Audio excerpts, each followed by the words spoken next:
আমাদের দেশের ছেলেমেয়েরা সব থেকে বেশি মেধাবী। অনেক দেশ আছে যদি 2 আর 2 4 বলতে গেলে তাদের অন্য কিছুতে গুনতে হয়, আমাদের দেশের ছেলে মেয়েদের গুনতে হয় না। কাজে সেদিক থেকে আমি বলবো আমাদের ছেলেমেয়েরা অনেক মেধাবী, তাদের খালি সুযোগটা করে দেওয়া, আর সেটাই আমাদের কর্তব্য যে আমরা সেই সুযোগটাই করে দিতে চাই। আর সে কারণে এই প্রধানমন্ত্রী ফেলোশিপটা আমরা প্রবর্তন করেছি।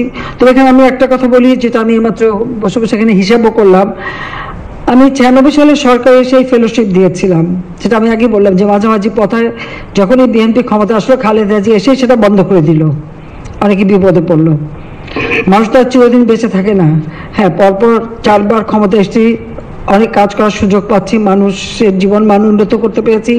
বাংলাদেশ সেই 15 বছর বা 20 বছর আগের বাংলাদেশ না, এখন একটা পরিবর্তন হয়েছে, বদলে যাওয়া বাংলাদেশ, কিন্তু এটাকে ধরে রাখতে হবে। সেই জন্য আমি এখন আলাপ করছিলাম, তো বেশ মোটা অঙ্কের টাকাই লাগবে মনে হচ্ছে। আমি ভাবছি এটা আমি এই ফেলোশিপটাকেও একটা ট্রাস্ট ফান্ড করে আইন করে দিয়ে যাব, যেন ভবিষ্যতে কেউ এটা বন্ধ করতে না পারে। কারণ এই যে একজন বিদেশে যায়, মাঝখানে বন্ধ হয়ে যেয়ে শেষে যে বিপদে পড়ে, সেই বিপদটা আমি নিজে দেখেছি। অনেকে আমরা নিজেরা আমাদের প্রবাসী বাঙালিদের অনুরোধ করে থাকা খাওয়ার ব্যবস্থা করে দিয়ে যাতে তার পড়াশোনা সম্পন্ন করে আসতে পারে সে ব্যবস্থাও করেছি, কিন্তু সেটা সম্পন্ন করতে যে যারা চাকরিজীবী ছিল তাদের কিন্তু চাকরিও চলে গিয়েছিল, বিএনপি তাদেরকে বাতিল করে দেয়।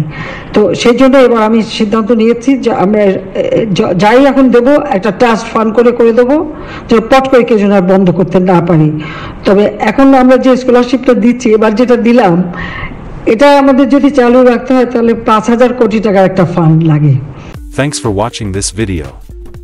If you subscribe to my channels, like this video, comment and share what you think about it.